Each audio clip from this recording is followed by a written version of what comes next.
Hello students and जय हिंद। I welcome you all to Magnet Brains. I hope आप सब लोग बहुत खैरियत से हैं, बहुत ध्यान रख रहे हैं अपना और बहुत सिंसियरली आप लोग अपने एग्जामिनेशन की प्रिपरेशंस में लगे हुए हैं।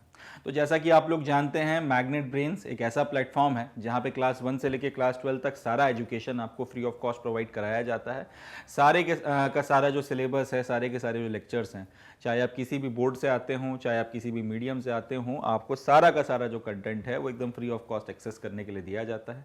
आपसे कोई सब्सक्रिप्शन फ़ी नहीं ली जाती और ना आपसे ये बोला जाता है कि आपको 2 चैप्टर्स फ्री में पढ़ने के बाद अगर और ज़्यादा पढ़ना है तो उसके लिए आपको किसी तरीके का पेमेंट करना पड़ेगा या कोई आपको कोर्स वगैरह लेना पड़ेगा और उसके लिए पे करना पड़ेगा। ऐसा कभी नहीं होता। मैग्नेट ब्रेन्स का कमिटमेंट है कि किसी भी तरीके की परिस्थितियाँ, किसी भी तरीके की सर्कमस्टांसेस हों, आप तक फ्री में सारा का सारा क्वालिटी कंटेंट लाया जाए ताकि आप लोग अपने एजुकेशन, आपका जो एजुकेशन है इसमें किसी भी तरीके का कोई रोकथाम ना आए। किसी भी तरीके की सर्कमस्टांसेस में, किसी भी तरीके की परिस्थितियों में आपकी जो सीखने की जो एक प्रोसेस है, आपका जो ज्ञान संचय करने का जो ये पूरा सफ़र चल रहा है, इसमें किसी भी तरीके का ब्रेक ना लगे। तो यही मैग्नेट ब्रेन्स का मिशन है और यही मैग्नेट ब्रेन्स का ध्येय है और इसी को ध्यान में रखकर हम लोग आगे बढ़ रहे हैं। तो इसी नोट पर आज का सेशन हम लोग शुरू करते हैं। आज का जो हमारा सेशन है ये बहुत इंपॉर्टेंट सेशन रहने वाला है। आप लोगों को भी पता है कि टर्म 2 के अपने पेपर बहुत करीब है।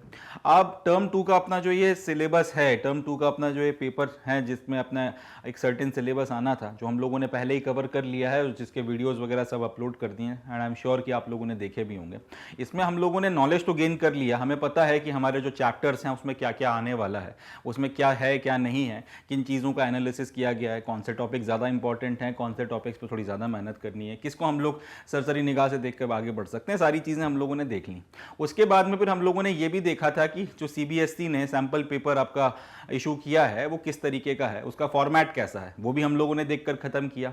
अब उस फॉर्मेट के ऊपर हम लोगों ने करना यह है, क्वेश्चंस की करनी है प्रैक्टिस। क्योंकि देखिए, एक होता है आपको कोई चीज आती है और एक आपने उसको प्रैक्टिस करके परफेक्ट कर लिया होता है। दोनों में बहुत फर्क हो जाता है। अगर आपने किसी एक पर्टिकुलर चैप्टर को सिर्फ एक बार या 2 बार पढ़ा और आपके पास में उसका बेसिक नॉलेज है, वो एक अलग चीज़ हो जाती है। मगर अगर आपने उस पर्टिकुलर चैप्टर को अच्छे से पढ़ लिया है 1-2 बार, 3 बार, 4 बार, और उसके बाद में आपने उसके ऊपर अब जितने तरीके के क्वेश्चंस एग्जामिनेशन में बन सकते हैं उसकी ज़बरदस्त प्रैक्टिस कर ली है, तो वो एक अलग बात हो जाती है। ये वही है कि एक व्यक्ति जो है वो नॉर्मल ड्राइविंग जानता है, वो जैसे तैसे बस अपना काम चला लेता है, और एक व्यक्ति है जो एकदम परफेक्ट हो जाता है ड्राइविंग में, और बुरी से बुरी सर्कमस्टांसेस हो, खराब से खराब ट्रैफिक हो, वो बढ़िया तरीके से ड्राइव कर अपने आप को वहां से निकाल लेता है, या फिर आप कह सकते हैं एकदम प्रोफेशनल हो जाता है। बस वही जो फर्क है एक रेगुलर एस्पिरेंट में और एक सीरियस जो आपका एस्पिरेंट हो जाता है उसमें आपको देखने के लिए मिलता है कि एक बंदा जो है वो कुछ चीजें किस्मत के सारे छोड़ देता है 1-2 बार 3 बार पढ़ पढ़ा के, और वो सोचता है या बोलता है कि जो भी होगा फिर उसको फेस करेंगे, देख लेंगे। और दूसरा है जो किस्मत के सारे कुछ नहीं छोड़ता, जो हर तरीके से एग्जामिनेशन में जो एस्पेक्ट बन सकते हैं सबकी तैयारी करता है। तो हम लोग जो हैं बेसिकली सेकेंड टाइप के एस्पिरेंट्स हैं। मैग्नेट ब्रेन्स के साथ जुड़ा हुआ हर एक बच्चा जो है बहुत सीरियस एस्पिरेंट है। तो हम लोग इसी थॉट प्रोसेस को दिमाग में रखकर चलेंगे कि या फिर चल रहे हैं कि अपना सिर्फ चैप्टर को पढ़ना भर जो है वो इंपॉर्टेंट नहीं है, चैप्टर के ऊपर हर तरीके के क्वेश्चंस को रगड़ के प्रैक्टिस करना जो एग्जामिनेशन में आ सकता है वो रेलेवेंट है। उसी थॉट प्रोसेस को ध्यान में रखकर ये सेशन और इसके बाद के भी कई सारे आपको जो सेशंस मिलने हैं उनको प्लान किया गया है, जिसमें हम लोग सैंपल क्वेश्चन पेपर्स वगैरह लगाएंगे। सैंपल क्वेश्चंस किस तरीके के आ सकते हैं आपके टर्म 2 के एग्जामिनेशन में, उसकी हम लोग प्रिपरेशन वगैरह करेंगे, उसके हम लोग प्रैक्टिस वगैरह यहाँ पर करने वाले हैं। तो जैसा कि हम लोगों ने देखा था कि CBSE का एक सैंपल पेपर आया, उसमें उन्होंने ये बताया है कि किस किस तरीके के आपके क्वेश्चंस वगैरह आने वाले हैं, क्या बॉडी वगैरह रहने वाली है, कितने नंबर ऑफ क्वेश्चंस आने वाले हैं। उसी चीज़ को आगे लेकर अब हम लोग चल रहे हैं और हम लोग हर एक चैप्टर में से जो अलग अलग वैरायटी ऑफ क्वेश्चंस बन सकते हैं उनको हम लोग लगाने वाले हैं। और आज हम लोग जो अपना शुरुआत करेंगे सेशन का वो शुरू करने वाले हैं हमारा जो टर्म 2 के सिलेबस का पहला चैप्टर है, किंग्स एंड क्रॉनिकल्स, जो हमारी थीम नंबर 9 है, उसके साथ में। एक बार मैं आप लोगों को फिर से थोड़ा सा रिकैप करा देता हूं, फिर से आपको रिवाइज करा देता हूं कि किस तरीके का हमारा फॉर्मेट रहने वाला है, किस तरीके का हमारा जो टर्म 2 का पेपर है वो आने वाला है। तो टर्म 2 का हमारा जो पेपर है उसमें हमको 3-4 तरीके के क्वेश्चंस दिखेंगे। पहले देखेंगे short answer type question. Section 1 में इस तरीके के 4 सवाल आएंगे और हर एक सवाल जो है 3-3 नंबर का रहने वाला है। इसमें हमसे एक्सपेक्टेशंस ये है कि 80 से 100 वर्ड्स के बीच में या फिर आपका 8 से 10 लाइनों में हम लोग अपनी बातचीत को करके खत्म कर दें। उसके बाद में आएंगे आपके long answer type questions. Long answer type में आपके 6 नंबर का एक क्वेश्चन रहने वाला है और ऐसे भी जो है आपके 3 सवाल आने वाले हैं। यहाँ पे 4 मार्क्स और यहाँ पे 4 क्वेश्चंस और 3 मार्क्स, ठीक है, यहाँ पे ये 6 मार्क्स और ये 3 क्वेश्चन, तो कुल मिला के ये 18 मार्क्स का ये हो जाएगा। इसके बाद में फिर आपका केस बेस्ड क्वेश्चंस आने वाले हैं और उसके बाद में फिर आपके मैप बेस्ड क्वेश्चंस आने वाले हैं। केस बेस्ड क्वेश्चंस आपके 2 आने वाले हैं और एक क्वेश्चन जो है वो 4 नंबर का रहेगा। मैप बेस्ड क्वेश्चंस भी आपके 2 नंबर के रहने वाले हैं। तो इस तरीके से जो है आपका ये पेपर का फॉर्मेट जो है सीबीएसई वालों ने बताया है। अब हम लोगों ने इसी फॉर्मेट को लेकर चलना है और हम लोग इसके ऊपर आज से टेस्ट पेपर्स वगैरह लगाएंगे, सैंपल पेपर्स वगैरह सॉल्व करेंगे, क्वेश्चन पेपर्स वगैरह जो है हम लोग लगाने वाले हैं। हम लोग अब इसमें ये करेंगे कि हर एक चैप्टर में से जो हमारा नॉलेज है उसको उसके बेसिस पर हम लोग अलग अलग तरीके की वैरायटी ऑफ क्वेश्चंस बनाएंगे। सबसे पहले हम लोग शॉर्ट आंसर टाइप क्वेश्चंस देखेंगे, वहां से कैसे बन सकते हैं, फिर लॉन्ग आंसर टाइप देखेंगे, फिर आपके ये वाले, फिर ये वाले। इस तरीके से हम लोग अलग अलग सेशंस में एक चैप्टर में से कितनी वैरायटी ऑफ क्वेश्चंस बन सकते हैं या टर्म 2 में पूछे जा सकते हैं उसको हम लोग ध्यान में रखकर अपनी प्रैक्टिस वगैरह करेंगे। आज का जो हमारा सेशन है, क्यों टर्म 2 का जो पहला चैप्टर है किंग्स एंड क्रॉनिकल्स, या जो हमारी थीम नंबर 9 है, उसमें से शॉर्ट आंसर टाइप क्वेश्चंस कितने बन सकते हैं, आज हम लोग उस पर्टिकुलर चीज की प्रैक्टिस करेंगे। शॉर्ट आंसर टाइप क्वेश्चंस को कैसे करना है, क्या बेंट ऑफ माइंड होना चाहिए, नॉलेज जो हमारे पास इस चैप्टर का है उसका किस तरीके से इस्तेमाल करना है, क्या लिखना है, एंड मोस्ट इंपॉर्टेंटली क्या नहीं लिखना है, and then second most important thing कैसे लिखना है। सारी चीजों को हम लोग आज के सेशन में देखने वाले हैं। तो now without any further ado here we begin, और अब हम लोग जो है इसको शुरू करते हैं। बाकी मुझे उम्मीद है आप लोगों ने क्वेश्चन पेपर डाउनलोड कर लिया होगा और इसको प्रैक्टिस करके आप लोग बैठे होंगे साथ में। सो सैंपल पेपर आपको मैग्नेट ब्रेन से मिला होगा, आपने डाउनलोड कर लिया होगा और आप बकायदा उसकी प्रैक्टिस वगैरह कर या उसको पढ़कर बैठे होंगे साथ में। मगर अगर लेट से आप लोगों ने किसी वजह से नहीं देखा है, वो बच्चे जिनको सैंपल पेपर जिन्होंने डाउनलोड नहीं किया या जिन्होंने अभी मैग्नेट ब्रेन का टेस्ट पेपर नहीं डाउनलोड किया जिसके ऊपर ये सेशन बेस्ड है, तो भी कोई इश्यूज की बात नहीं है। आप लोग सेशन देखिए, क्वेश्चन मैंने साथ में लिखे हैं उनके आंसर्स के पहले, तो आपको अंडरस्टैंडिंग जो है मिलती चली जाएगी। अब हम लोग शुरू करते हैं। पहला जो क्वेश्चन है हमारा वो ये है, कैटेगरी हमारी कौन सी रहने वाली है, शॉर्ट आंसर टाइप क्वेश्चन की। अगर इस particular chapter Kings and chronicles में शॉर्ट आंसर टाइप क्वेश्चन आ गए तो फिर हमको कैसे उनको अटेम्प्ट करना है। चलें जी, अब शुरू करते हैं। तो जो पहला क्वेश्चन है शॉर्ट आंसर टाइप कैटेगरी में, जो सवाल यहां से बन सकता है वो ये है, how did the name Mughal derive. ये जो मुगल शब्द है या फिर ये जो नाम है मुगल, आखिर ये निकल कर कैसे आया। जो हम लोग कहते हैं मुगल अंपायर या फिर ये सब, तो ये मुगल शब्द जो है आखिर निकल कर कैसे आया, अब हमको ये बताना है। जब हम लोगों ने चैप्टर पढ़ा था तब हम लोगों ने देखा था कि बेसिकली मुगल जो शब्द था, ये शब्द मंगोल शब्द का आप कह सकते हैं कि एक वर्जन है। मंगोल जो थे उनको मुगल बोला गया है, और ये शब्द मुगल्स ने अपने आप को नहीं दिया था, वो अपने आप को तिमूरीज बोला करते थे, यानी कि तिमूर के वंशज या फिर तैमूर के वंशज। एंड उनको बाद में जो लोग हैं एक्सक्लूसिवली यूरोपियंस वगैरह ने उनको मुगल वगैरह बोलना शुरू किया और वक्त के साथ में ये नाम जो है फेमस होता चला गया। अब ये जो है बेसिक नॉलेज है जिसको की मदद से हम लोग इस क्वेश्चन का आंसर दे सकते हैं। मगर जब शॉर्ट आंसर टाइप में पूछा गया है तो हमको एक बात का ध्यान रखना है, सीबीएसई ने भी इस बात को बोला है, कोशिश आपको ये करनी है 80 वर्ड्स तक में आप अपनी बात को लिखकर खत्म कर दें, या फिर इसको ऐसा कह सकते हैं 8 से लेके 9 लाइंस के बीच में आप अपनी जो बातचीत है उसे लिखकर खत्म कर दें। अगर आप ऐसा करते हैं तो ज्यादा बेटर रहेगा, ज्यादा वेल एंड गुड रहेगा। ठीक है जी। अब तो यहां और एक बात और, जब भी आप क्वेश्चंस वगैरह लिख रहे हैं, अनलेस अदरवाइज अगर नहीं किया जा सकता तो एक अलग बात है, सर्कमस्टांसेस ऐसी हैं या सवाल ऐसा है, मगर जहां तक हो सके अपनी कोशिश ये रहनी चाहिए कि अपन अपनी बात को पॉइंट्स में लिखें। जहां तक हो सके हमें अपनी बात को पॉइंट्स में लिखना है। जब मैं क्वेश्चन पेपर का एनालिसिस कर रहा था, या जो सैंपल पेपर आया सीबीएसई का, या फिर जब मैंने उसके आंसर्स वगैरह का एनालिसिस किया था, तब भी मैंने इसी बात को कहा था। उनका जो सैंपल जो मॉडल आंसर्स वगैरह उन्होंने दिए थे उनके सैंपल पेपर के, उसमें भी उन्होंने मैक्सिमम क्वेश्चंस को जो है पॉइंट्स में लिखा है। तो यहां से अपने को इस बात को ध्यान में रखना है, जहां तक हो सके हमें हमारी बात को पॉइंट्स में लिखना है, जहां तक हो सके। अगर कहीं पर नहीं अवॉइड हो रहा है, कहीं शॉर्ट नोट लिखना है तो एक अलग बात है, मगर जहां तक हो सके हमको पॉइंट्स में लिखना है। तो नॉलेज जो हमारे को इस पर्टिकुलर सवाल के लिए चाहिए वो, और उसके बाद में फिर उसका किस तरह से हमको इस्तेमाल करना है, उसके बेसिस पर हम लोग ये क्वेश्चन सॉल्व करेंगे। तो पहला पॉइंट जो ये लिखते हैं, the name Mughal is derived from word Mongol, the name was not chosen by rulers themselves. Mughals referred themselves as Timurids, that is descendant of Turkish ruler Timur on the father side. अब आपने ये point लिख दिया, इसके बाद हो सकता है आपके बचे हुए पॉइंट्स आपका एग्जामिनर पढ़े ही ना, और वो आपको पूरे नंबर जो है इसमें दे दे, या पूरे में से आधा एक नंबर काटे, क्योंकि जनरली सोशल साइंस में पूरे मार्क्स नहीं दिए जाते और मैक्सिमम मार्क्स आपको अलॉट करते हैं। वजह यह है उसको समझ में आ जाएगा ये पॉइंट पढ़ते ही कि सामने वाले ने पढ़ा हुआ है, नॉलेज है। तो एक और उसके बाद अगर पहले पॉइंट्स में उसने इतनी बात कह दी, मतलब उसने टॉपिक वगैरह पढ़ा है, तो हो सकता है वो सरसरी निगाह मारे, हो सकता है देखे नहीं, हो सकता है पूरा पढ़े भी, मगर आपको फिर यहां से मार्क्स वगैरह जो है इंश्योर हो जाएंगे, अच्छा मिलेंगे या बढ़िया मिलेंगे। तो एक चीज और जिसका अपने को ध्यान रखना है क्वेश्चंस वगैरह करते वक्त, वो ये है कि अपने को ये पता होना चाहिए कि जो नॉलेज है उसको प्रेजेंट कैसे करना है।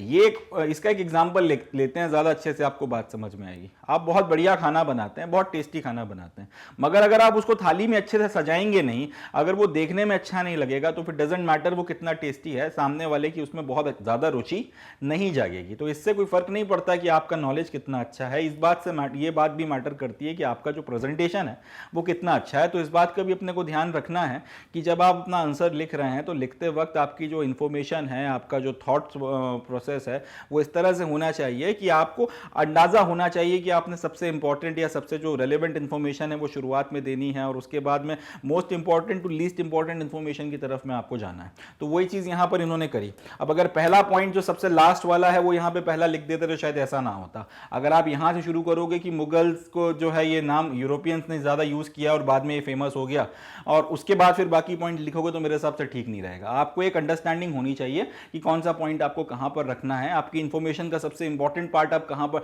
सबसे पहले डालोगे, और उसके बाद में फिर उसके उस पर्टिकुलर इंफॉर्मेशन के जो छोटे छोटे या सबसे मोस्ट रेलेवेंट से लीस्ट रेलेवेंट पार्ट्स की तरफ जो है आपको फिर बढ़ना है। इस बात को ध्यान रखिएगा और इस तरीके से अपने आंसर्स वगैरह को लिखना है।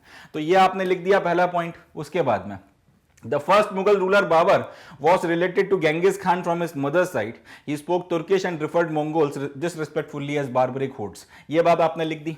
इसके बाद में Europeans used the term Mongols to describe the Indian rulers of this branch of the family in the 16th century, and this term has been frequently used over centuries. अब इसके बाद में कोई और गुंजाइश नहीं बचती है। शॉर्ट आंसर में इससे ज्यादा इंफॉर्मेशन देने की जरूरत भी नहीं है। लॉन्ग आंसर होता तो हम और इसके बारे में बातें करते, मगर इतना जो है बहुत हो जाएगा।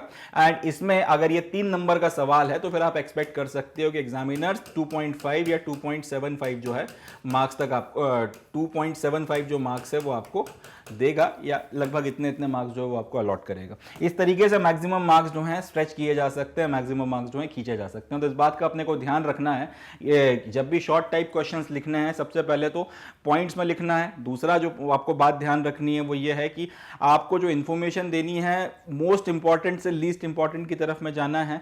And last but not least अपनी जो वर्ड लिमिट है और लाइंस वगैरह की जो लिमिट्स है उसको ध्यान में रखना है, उसे क्रॉस नहीं करना है। इन बातों को ध्यान में रखकर अगर आप पेपर अटेम्प्ट करेंगे तो बहुत अच्छे से आप कर पाएंगे। अब इन्हीं फंडामेंटल्स के बेसिस पे हम लोग इसके बाद के भी क्वेश्चंस वगैरह जो हैं उनको देखने वाले हैं। चलें जी आगे बढ़ते हैं।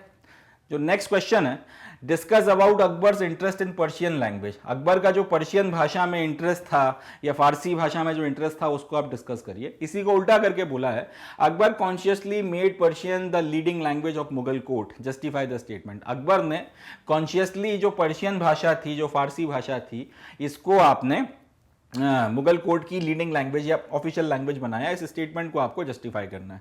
तो इसका जो नॉलेज है वो ये है कि पर्शियन भाषा जो है ये हालांकि मुगलों ने इंट्रोड्यूस नहीं करी थी, ये आपका दिल्ली सल्तनत के वक्त से आई थी, मगर पर्शियन भाषा मुगल कोर्ट या मुगल्स के आने के बाद से जो है खास तौर पर फ्लरिश कर गई। और उसमें भी जो आपके अकबर आए हैं उन्होंने जब इसको कोर्ट लैंग्वेज बनाया था उसके बाद से ये फ्लरिश कर गई। इसमें काफ़ी लिटरेचर लिखा गया, ऑफिशियल लैंग्वेज होने के कारण काफ़ी लोगों ने इसको सीखा। हमारे जो इंडियन एपिक्स वगैरह हैं इनका भी ट्रांसलेशन वगैरह करवाया गया। आपका जो एम्परर की फैमिली वगैरह थी वो लोग भी ये भाषा बोलते थे, आपके जो नोबल्स हुआ करते थे वो भी इसको बोलते थे। प्लस एक बात और हुई कि पर्शियन, क्योंकि आपकी यहाँ की हिंदी भाषा या हिंदी तो खैर थी नहीं, हिंदवी या फिर जो दूसरी आपकी नॉर्थ इंडियन लैंग्वेजेस थी उनके साथ में भी मिली। आपकी जो डाउन साउथ की लैंग्वेजेस थी उनसे भी कुछ इन्फ्लुएंस लिया, कुछ हद तक उनको भी इन्फ्लुएंस किया। तो इस तरीके से पूरा एक आपका एसिमिलेटेड एक कल्चर वगैरह बनकर तैयार हो गया, जिसमें सब लोगों के लिए जगह थी, जिसमें सब लोग जो है कुछ ना कुछ मात्रा में अपनी लैंग्वेजेस वगैरह जो है वो कंट्रीब्यूट कर रहे थे। इस तरीके से बड़ा एक कंपोजिट कल्चर वगैरह जो है बनकर तैयार हुआ, और पर्शियन का उसमें एक इंपॉर्टेंट रोल है। इनफैक्ट एक नई लैंग्वेज जो है आपका हिंदवी और उर्दू के मिलने से बनी, हिंदवी और पर्शियन के मिलने से बनी, जिसको हम लोग उर्दू कहते हैं। पहले रेख्ता बोलते थे, अब उसके बाद में फिर उसका नाम उर्दू पड़ गया। तो ये सारा हमारा नॉलेज हो गया जिसके बेसिस पर हम लोगों ने जवाब देना है। मगर फिर वही बात आ जाती है कि इसको जमाना है, इसको प्रेजेंटेबल बनाना है, और मोस्ट इंपॉर्टेंट से फिर लीस्ट इंपॉर्टेंट इंफॉर्मेशन की तरफ हम लोगों को आगे बढ़ना। तो शुरुआत आप पहला पॉइंट ऐसा कर सकते हैं, Akbar had a great interest in Persian language. He was the one who made Persian the official language of the Mughal court. अब ये पॉइंट लिखकर आपने बता दिया दो बातें, कि एक तो आपने चैप्टर पढ़ा हुआ है, आपको पता है कि कौन से एम्परर ने इसको ऑफिशियल लैंग्वेज बनाया था। चले जी, तो सामने वाले पे एक अंडरस्टैंडिंग मिल गई कि नहीं इसके पास में नॉलेज है, ये हवाई फायर नहीं कर रहा, बिना मतलब ऐसे बिना मतलब में जो है हर कुछ नहीं बोल रहा है, इसके पास he is having the proper understanding of the concept as well as he has read the chapter well. अगला, culture and intellectual contacts with Iran and in addition Iranian and Central Asian migrants seeking position at the Mughal court might have made the emperor to adopt the language। अब ये वाला point बकायदा NCERT में लिखा हुआ है क्योंकि Iran के साथ में कॉन्टैक्ट्स थे और ईरान के कल्चर का मुगल कोर्ट के ऊपर काफी ज्यादा प्रभाव था, प्लस सेंट्रल एशिया से और ईरान से काफी लोग जो है मुगल कोर्ट आया करते थे कि कोई इंप्लॉयमेंट मिल जाए, किसी तरीके का कुछ जुड़ाव हो जाए इन लोगों के साथ में, तो इन सारे लोगों के का काफी मात्रा में आना जाना था, प्लस इन लोगों का भी काफी ज्यादा जो है लेन देन था, बोलचाल था इन लोगों के साथ में, ईरान वालों के साथ में, पर्शिया के साथ में। तो पर्शियन को एक ये फैक्टर भी था जिसके कारण शायद एम्परर अकबर ने आपका ऑफिशियल लैंग्वेज बनाया था। इसके बाद में जब आपने ऑफिशियल लैंग्वेज बनाया तो फिर क्या चीज हुई, Persian was made the language of empire granting power and prestige on those who had command over the language. जिस तरह से आज इंग्लिश की इंपॉर्टेंस है उसी तरीके से उस वक्त पर्शियन इंपॉर्टेंट हुआ करती थी। तो जिस तरह से आज इंग्लिश इंपॉर्टेंस रखती है, जिसको आती है चाहे अच्छा लगे या ना लगे उसके पास में एक सर्टेन एज आ जाता है, उसी तरीके से उस वक्त जिसको पर्शियन आती थी चाहे अब किसी को अच्छा लगे या ना लगे उसको एक कमांड या अथॉरिटी अगर इस लैंग्वेज के ऊपर होती थी तो उसके ऑब्वियस सी बात है वो पावर और प्रेस्टीज जो है अपने साथ में लेकर आती थी कि अरे भाई तुम तो फारसी भाषा जानते हो, ये और वो, इस तरीके से। जैसे इंग्लिश को एक सॉर्ट ऑफ स्टेटस सिंबल मिला हुआ है, चाहे वो कितना ही गलत हो कितना ही सही हो, मगर एक स्टेटस सिंबल मिला हुआ है इंडियन सोसाइटी में, उसी तरह से पर्शियन का जो है लगभग वही रुतबा ऑफिशियल लैंग्वेज अडॉप्ट करने के बाद में बन गया था। इसके बाद में it was spoken by the king, the royal house hold and the elite at the court. अब ये पॉइंट बड़ा रेलेवेंट जगह पर रखा गया है, कई लोग अगर इसी पॉइंट को ऊपर रख देंगे और उसके बाद अपनी बातचीत करेंगे तो बात का वो दम नहीं रह जाएगा, मगर अब यहां पे फिर वही बात है कि आपको पता है कि पैटर्न ऑफ द थॉट्स किस तरीके से रखना है, तो उस हिसाब से ये जो पॉइंट है बहुत सही जगह पर रखा गया है कि ये भाषा राजा, उसका घर परिवार और आपके जो नोबल्स या एलीट थे वो बोला करते थे। इसको एक आध पॉइंट ऊपर भी रख सकते थे, कोई इश्यूज नहीं होता, मगर अब कई लोग इसी से शुरू कर देते हैं, वो गलत हो जाता है। इसके बाद अगला पॉइंट आता है it also became the language of administration at all levels so that accountants, clerks and other functionaries also learned it. तो ये जो भाषा है ये लोअर लेवल तक जो है गई, ब्यूरोक्रेसी जो थी, आपका पूरा प्रशासन चलाने वाला नीचे के तबके तक का आदमी जो है उसने इस भाषा को सीखा, क्योंकि इसी भाषा में है जो है सारा का सारा एडमिनिस्ट्रेशन आपका चलाया जा रहा था। तो जिस तरह से इंग्लिश आज की तारीख में इंपॉर्टेंट है उसी तरीके से पर्शियन उस वक्त इंपॉर्टेंट हुआ करती थी, और उसका आपने 5-7 लाइनों में बहुत बढ़िया तरीके से डिस्क्रिप्शन दे दिया। फिर वही बात आ जाती है, जरूरी नहीं है 3 मार्क्स आपको पूरे मिल जाए, मगर 3 में से मैक्सिमम नंबर जो है एग्जामिनर इतना पढ़कर आपको दे देगा। तो इस तरीके से जो है अपने को क्वेश्चंस वगैरह शॉर्ट आंसर टाइप अगर पूछे जाते हैं किंग्स एंड क्रॉनिकल से तो जवाब देना है। चलें अगले क्वेश्चन की तरफ बढ़ते हैं। अब जो नेक्स्ट क्वेश्चन आता है ये भी जो है पर्शियन लैंग्वेज से ही जुड़ा हुआ है। इसमें पूछा गया है discuss about the influence of Persian language during Mughal India. Mughal India के टाइम पीरियड पे पर्शियन लैंग्वेज जो है इसका इन्फ्लुएंस कितना था या किस तरीके से था उसके बारे में बातचीत करें। तो फिर यहाँ पे वही आपको वो टॉपिक जो पर्शियन के ऊपर था, जो कोर्ट लैंग्वेज बनाने से लेके वो पूरा का पूरा जिसको हम लोगों ने डिटेल में डिस्कस किया था, अगर आपको उसका नॉलेज है तो आप ज़्यादा अच्छे से जो है इसका जवाब दे सकते हैं। इसके अगर आपने लेट से किसी वजह से नहीं भी पढ़ा है तो भी इन क्वेश्चंस को जब हम लोग डिस्कस कर रहे हैं तो एक बेसिक अंडरस्टैंडिंग तो आप लोगों को मिलती चली जा रही होगी। तो ये जो इन्फॉर्मेशन है इसको अब आपको इस्तेमाल कर इनका जवाब देना है तो वाजिब तरीके से। तो अब पर्शियन को क्योंकि मुगल इंडिया में या फिर मुगल रूल के टाइम पर ऑफिशियल लैंग्वेज बना दिया गया था, इसलिए इसको एक एडवांटेज तो मिला था। तो आप यहां से शुरू कर सकते हैं कि भाई पर्शियन लैंग्वेज जो थी वो मुगलों के टाइम पीरियड से नहीं है, वो इसके पहले से थी। दिल्ली सल्तनत ने इस भाषा को जो है इंट्रोड्यूस किया था, मगर ये इन्फ्लुएंस या फिर इसका जो एक कह सकते हैं प्रोमिनेंस आया या इसका जो एक रेलेवेंस आया वो आया मुगल्स के टाइम पीरियड पर, जब खास तौर पर अकबर के टाइम पर जब उन्होंने इसको कोर्ट लैंग्वेज बना दिया। उसके बाद आप लिख सकते हैं कि इसकी जो वॉक्यूबलरी और इसके जो एक्सप्रेशंस थे इसने इन्फ्लुएंस किया है language of official records in Rajasthani, Marathi and even in Tamil in the following veg. अब या फिर इसको आप इस लाइन को इस तरह से लिख सकते हैं कि ये जो भाषा है इसने ना सिर्फ एक प्रोमिनेंट रोल आपका अदा किया था मुगल अंपायर के एडमिनिस्ट्रेशन में, बट साथ ही साथ इसने दूसरे क्षेत्रों में जो भाषाएं बोली जा रही थी और उनमें जो एडमिनिस्ट्रेशन चलाया जा रहा था उसको भी इन्फ्लुएंस किया। अगर आप ये लिखना चाहें वो लिख सकते हैं या फिर इसको ऐसे घुमा के भी लिख सकते हैं। फिर इसके पॉइंट्स आप दे सकते हैं कि 16th और 17th सेंचुरी में वो लोग जो पर्शियन बोला करते थे वो दूसरी भाषाएं जो इंडिया की थी उन नेटिव लैंग्वेजेस के बोलने वालों के साथ कांटेक्ट में आए और यहां से पर्शियन और इंडियन लैंग्वेजेस का एक कन्फ्लुएंस शुरू हुआ।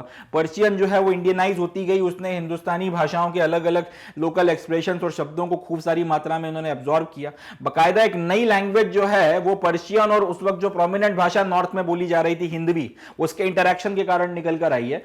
वो एक बाकायदा पूरी की पूरी एक नई भाषा जो है बन गई, उसको उर्दू बोला जाता है, वो पर्शियन और हिंदवी के इंटरेक्शन के कारण निकल कर आई है। उसके बाद आप लिख सकते हैं कि जो इंपॉर्टेंट डॉक्यूमेंट्स वगैरह थे वो पर्शियन में लिखे जाने लगे। सबसे रेलेवेंट एग्जांपल जो है वो है आपका मुगल हिस्ट्रीज वगैरह का, या मुगल्स के जो ऑफिशियल क्रॉनिकल्स वगैरह हैं, जैसे आपका अकबरनामा हो गया, ये जो है पर्शियन में लिखा गया। और बाबरनामा या फिर जो बाबर की बायोग्राफी थी उसको बाकायदा ट्रांसलेट कराया गया तुर्की भाषा से पर्शियन भाषा में।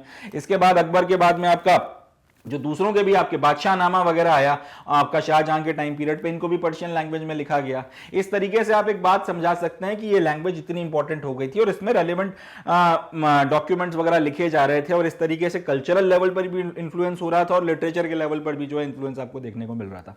लास्ट में इस बात के साथ में आप कंक्लूड कर सकते हो कि हिंदुस्तान में जो संस्कृत भाषा के एपिक टेक्स्ट हैं, महाभारत हो गई, रामायण हो गई, इस तरीके के टेक्स्ट वगैरह जो है इनको भी बाकायदा ट्रांसलेट कराया जा रहा था पर्शियन भाषा में। जैसे कि पर्शियन भाषा में महाभारत को ट्रांसलेट कराया गया था और इसका नाम पड़ा था रज़्मनामा।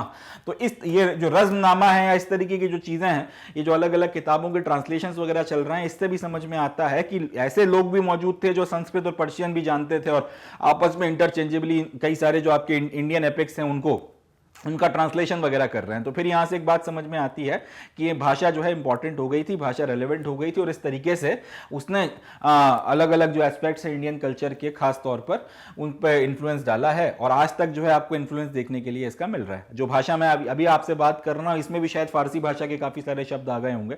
इसी तरह से फारसी भाषा में अगर कोई बात कर रहा है जो पर्शियन अभी भी बोली जा रही है नॉर्थ के कुछ इलाकों में या फिर आपके जो नॉर्थ वेस्ट के पोर्शंस में, उसमें आपको हिंदुस्तानी भाषाओं के काफी सारे शब्द देखने के लिए मिलते हैं। जैसे एक शब्द है ऐनक, हम लोग चश्मे के लिए ऐनक शब्द का इस्तेमाल करते हैं, वो ऐनक शब्द जो है पर्शियन में हमारी भाषाओं से चला गया। तो ऐसे आपको एक इंटरमिक्सिंग या फिर एक इन्फ्लुएंस दोनों तरफ टू वे देखने के लिए मिलता है। अगला क्वेश्चन देखते हैं, describe the process of manuscript production in the Mughal court. ये अपना नेक्स्ट क्वेश्चन है। अपने को अब ये बताना है कि मुगल कोर्ट में मैन्यूस्क्रिप्ट्स का प्रोडक्शन कैसे हो रहा था। फिर से वही बात, शॉर्ट आंसर टाइप क्वेश्चन की कैटेगरी है, तो इसमें हम लोग बहुत ज़्यादा डिटेल में नहीं लिखेंगे, हमको इसमें शॉर्ट में ही जो है अपना जवाब देना है।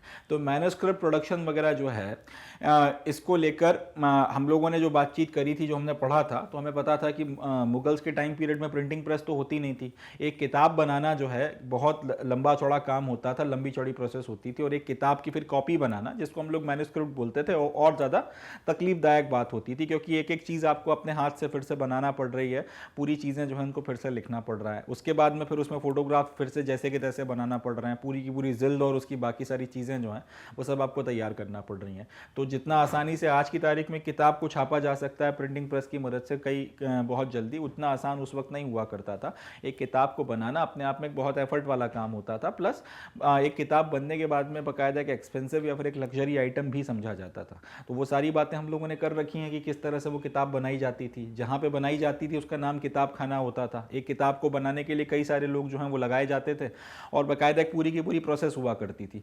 फिर उसमें कैलीग्राफी वगैरह का भी जिक्र आया था। कैलीग्राफी की एक सर्टेन स्टाइल थी जो अकबर को बहुत पसंद थी, जिसका नाम था नस्तलिक। इन सारी बातों को हम लोगों ने कर रखा। अब उसी के ऊपर एक क्वेश्चन है, तो अब हमको ये इन्फॉर्मेशन जो हमारे पास है किस तरह से प्रोजेक्ट करनी है, ये एक शॉर्ट टाइप क्वेश्चन में उसको हम लोग देखेंगे। चलें, हालांकि यहाँ पर काफ़ी डिटेल में इसको लिखा गया है, बट इतना डिटेल में आपको ये आंसर लिखने की ज़रूरत नहीं है। आप दो दो तीन तीन वर्ड्स में भी जो है बातों को डिस्क्राइब कर सकते हैं। तो इसको शुरू आप ऐसे करेंगे, manuscript in Mughal India were the books which were produce from hand written text. ये बहुत सही लाइन है, इसके साथ में शुरू आप करें तो ज़्यादा बेटर रहेगा। मैन्यूस्क्रिप्ट्स का मतलब आपने समझा दिया तो सामने वाले के ऊपर एक इंप्रेशन जाएगा कि आप जानते तो हैं कि मैन्यूस्क्रिप्ट्स क्या होती है, मतलब आपने पढ़ा है। उसके बाद में वो थोड़ा कैजुअल होकर आपके आंसर को देख सकता है। तो पहली लाइन में जब आपने लिख दिया कि मैन्यूस्क्रिप्ट्स वो किताबें हुआ करती थी मुगलों के टाइम पर जिनको हाथों से लिखकर तैयार किया जाता था। आगे आप बोलते हैं कि ये सारा काम जहां पर होता था उसको कहा जाता था इंपीरियल किताब खाना या सेंटर ऑफ मैन्यूस्क्रिप्ट प्रोडक्शन। इतना पूरी लाइन में सिर्फ आप इतना लिख सकते हैं, the place where manuscripts were produced was called imperial kitabkhana. इतना अब लिखने की जरूरत नहीं है कि ये सेंटर ऑफ मैन्युस्क्रिप्ट प्रोडक्शन था, वो समझ जाएगा। ये बस आप लोगों की समझ में आए इसलिए मैंने इस लाइन को यहां पर ऐड करवाया। The creation of a written text involved a number of people performing a variety of task. इसमें इतनी लंबी लाइन लिखने की जगह आप ये बात भी लिख सकते हैं कि किताबखाना कंसिस्टेड ऑफ फॉलोइंग पीपल्स और the manuscript production involve following peoples. उसके बाद आप इन लोगों के नाम लिखकर भी छोड़ देंगे तो भी काम चल जाएगा, और एक एक लाइन में आप बता देंगे कि ये लोग क्या करते थे तो भी चल जाएगा। इसमें फिर आप लिख देंगे paper makers, scribe, calligraphers, guilders, painters, and उसके बाद 2-3 लाइनों में आप या तो इनके एक एक लाइनों में इनके काम बता दीजिए जैसे कि इसके आगे किया गया, या फिर आप थोड़ा सा जो है डिस्क्राइब कर दीजिए कि मैन्युस्क्रिप्ट्स वगैरह बनाई कैसे जाती थी। बस बहुत है, बहुत से बहुत ज्यादा हो जाएगा। पेपर मेकर्स के आगे आप लिख दीजिए they used to prepare paper जिसके in serial number over which manuscript was written. इसके बाद में अगला वाला जो है आपका स्क्राइब्स या कैलीग्राफर्स, इनके आगे लिख दीजिए दे कॉपीड द टेक्स्ट।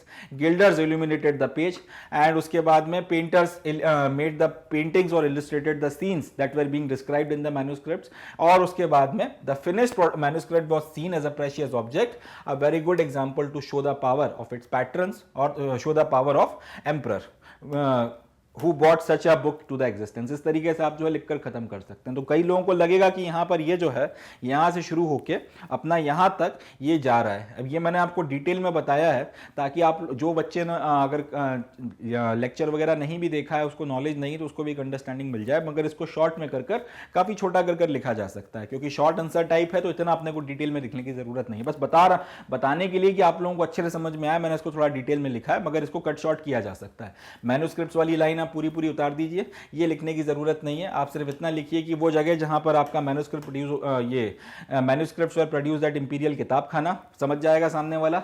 उसके बाद में फिर कौन लोग इन्वॉल्व थे उनका नाम लिख दीजिए। इंपीरियल किताबखाना कंसिस्टेड ऑफ और the manuscript production involve following people, इन लोगों के आप नाम लिख दीजिए। उसके बाद में एक एक लाइन में डिस्क्राइब कर दीजिए। Paper maker used to prepare paper in sequence, जिस पे लिखा जाता था। स्क्राइब्स वगैरह कॉपी करते थे, कैलीग्राफर्स या स्क्राइब्स वगैरह, गिल्डर्स वगैरह इसके सारे पेजेस को अटैच करके जिल्द वगैरह लगा के बढ़िया बनाते थे। पेंटर्स उसमें जो भी चीज बताई जा रही है उसकी उस पर्टिकुलर सीन को डिस्क्राइब करते थे। और फिनिश्ड बुक जो है उसको एक ऑब्जेक्ट ऑफ बहुत एक आप कह सकते हैं एडमायरेशन के तौर पर या फिर एक प्रेशियस ऑब्जेक्ट के तौर पर देखा जाता था।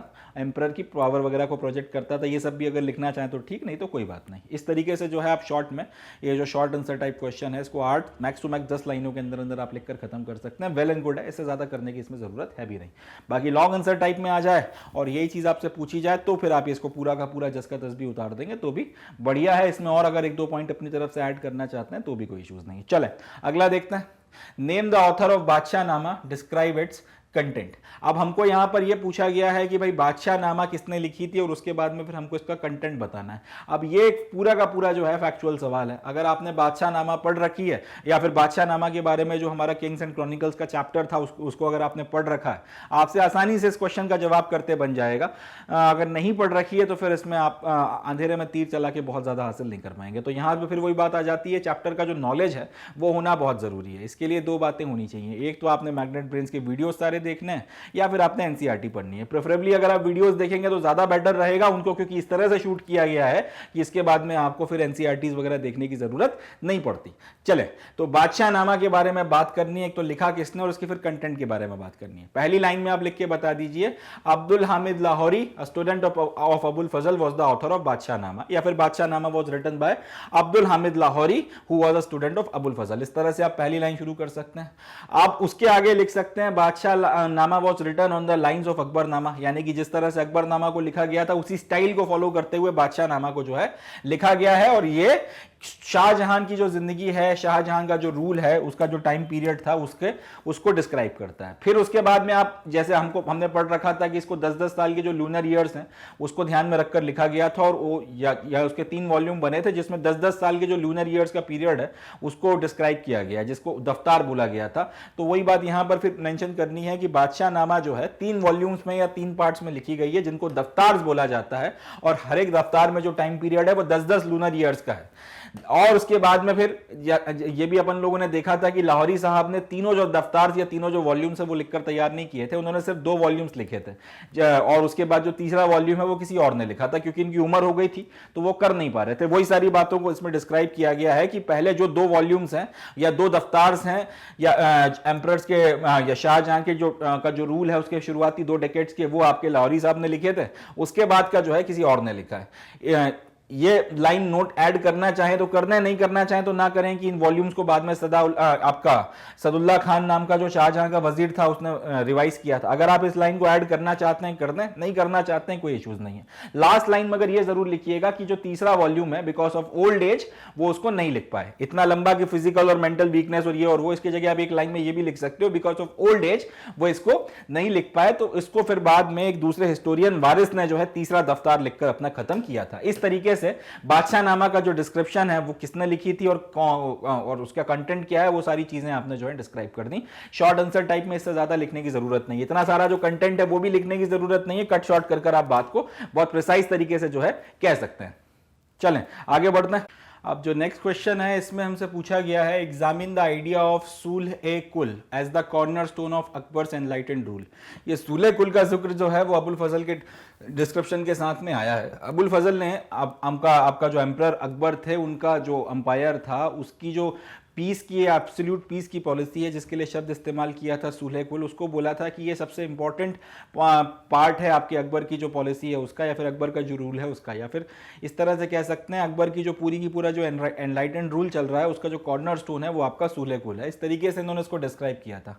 या फिर इसी क्वेश्चन को घुमा के पूछा है, Abul Fazl has describe the idea of sulh kul of Akbar as the corner stone of his enlightened rule justify. यानी कि अबुल फजल ने जो है सूल्ह कुल नाम का जो ये आइडियल है जिसको कॉर्नर स्टोर माना है उसके एनलाइटेंड रूल का, इसको आपको जस्टिफाई करना है। तो ये अब हम लोग डिस्क्राइब करेंगे। फिर से यहां पे वही बात आ जाती है, आप इसका जवाब तब दे पाओगे जब आपको सूल्ह कुल क्या था वो पता होगा। यानी कि अपने को चैप्टर के बारे में नॉलेज होना इंपॉर्टेंट है, हवा में तीर नहीं चलाए जा सकते। यट अगेन इंपॉर्टेंट बात आ जाती है, you have to read the chapter, you can not just escape it. या फिर जब आप उसको सरसरी निगाह मार के नहीं छोड़ सकते, आपको उसको अच्छे से देखना पड़ेगा। यट अगेन वो बच्चे जिन्होंने देख रखे हैं सारे लेक्चर्स वगैरह, जिन्होंने लेक्चर चैप्टर्स अच्छे से पढ़ रखे हैं उनको कोई दिक्कत नहीं आनी चाहिए। जिन्होंने नहीं देखे हैं उनके लिए मैं एक शॉर्ट में डिस्क्रिप्शन दूंगा, मगर फिर भी मेरी आप लोगों को सलाह रहेगी कि आप लोग वो लेक्चर्स देख लें, तब आप ज्यादा बेटर तरीके से इन क्वेश्चंस वगैरह को अटेंड कर पाएंगे। अबुल फजल ने ये बोला कि एम्परर अकबर जो हैं उन्होंने ये कहा है कि भाई पीस जो है एब्सोल्यूट पीस अगर आपके अंपायर में रहेगा तो वो सबसे बढ़िया है, और वो एब्सोल्यूट पीस को रखने के लिए हमें सूल्ह कुल की पॉलिसी पर चलना है। सूल्ह कुल की पॉलिसी में एम्परर जो है जाति मत संप्रदाय से ऊपर है, वो सारे ग्रुप्स वगैरह जो हैं उनके बीच में न्याय करेगा, किसी भी तरीके का भेदभाव किए बिना उन सबको जो है इंश्योर करेगा कि सारी तरीके की आज़ादियां मिलें। आपकी जो जनता, मगर ये भी इंश्योर करेगा कि वो आपस में लड़ाई ना करें। आपकी जो जनता है वो उनसे बोलेगा कि भाई आपके जान की, आपके माल की और आपकी इज्जत की हिफाजत जो है वो मैं करूंगा, मेरे अंपायर में मेरी जिम्मेदारी है। पलटकर मैं आपसे एक्सपेक्ट करता हूं कि आप लॉयल्टी शो करेंगे मेरे प्रति, टैक्सेस वगैरह टाइम से देंगे और किसी तरीके की रिवोल्ट या बगावत का हिस्सा नहीं बनेंगे। ये सारी जो चीजें थी, और अपने हिसाब से आप जिंदगी जी सकते हैं, मैं आप में इंटरफेयर नहीं करूंगा, ये सारी जो चीजें थी ये सूल्ह कुल की पॉलिसी वगैरह जो है उसमें आपको दिखती हैं, या फिर इस तरीके की चीजें जो अडॉप्ट की गई जिससे इन सब चीजों को बढ़ावा दिया गया, इन सबको ओवरऑल जो है सूल्ह कुल बोला गया है, या फिर अबुल फजल ने इसको सूल्ह कुल जो है बोला है। तो वही चीज अब हमको यहां पे डिस्क्राइब करनी है कि अब आपसे अगर बोला जाए कि सूल्ह कुल की पॉलिसी आप डिस्क्राइब करो, या फिर ये अबुल फजल का नाम लेके बोला जाए, बट आपको डिस्क्रिप्शन में ये बात जो है लिखनी पड़ेगी कि अबुल फजल जो है उसने सूल्ह कुल की पॉलिसी को जो है एनलाइटेंड रूल का कॉर्नरस्टोन बताया था। क्योंकि अकबर अपनी तरफ से चिल्ला चिल्ला के ये बात नहीं बोल रहा है कि सूल्ह कुल मैं इसको फॉलो कर रहा हूं, ये बात अबुल फजल ने जो है अपनी तरफ से डिस्क्राइब करी है कि बादशाह इस पर्टिकुलर थॉट प्रोसेस के साथ में आगे बढ़ रहे थे। इसमें फिर आप एक्सप्लेन करोगे कि सूल्ह कुल की पॉलिसी में बेसिकली था ये कि क्योंकि अकबर एक ऐसे जगह पे रूल कर रहा था जहां पे कई सारे रिलीजन्स के लोग रहते थे, कई सारे कल्चर्स को मानने वाले लोग रहते थे, तो इन सबके बीच में शांति और भाईचारा बढ़ाने के लिए आपका ये पर्टिकुलर बात इंश्योर करने के लिए कि हर रिलीजन को मानने वाला शांति से आपके देश में आपका जो पूरा का पूरा एम्परर अंपायर है उसमें रह रहा है, और उसके बाद में किसी तरीके से कोई किसी का हरासमेंट नहीं कर रहा, न्याय और बाकी सारी चीजें जो ठीक तरीके से रखी गई हैं उसको ध्यान में रखते हुए पॉलिसी जो है अपनाई गई थी। वही सारी बातें यहां पर जो है लिखी गई हैं कि अगर कोई विवाद होगा तो बादशाह जो है वो मीडिएट करेगा लोगों के बीच में, और वो इंश्योर करेगा कि पीस और जस्टिस जो है वो प्रिवेल करे। और साथ ही साथ जो है हर तरीके के रिलीजन को आजादी मिले, लोग बाग जो है वो एकदम फ्री होकर अपना जो भी रिलीजन है वो प्रैक्टिस कर सकें। अपने खुद के जो आपका जो नोबल्स वगैरह हैं उसके बीच में उसने अपॉइंटमेंट वगैरह में कोई रिलीजियस डिस्क्रिमिनेशन नहीं किया।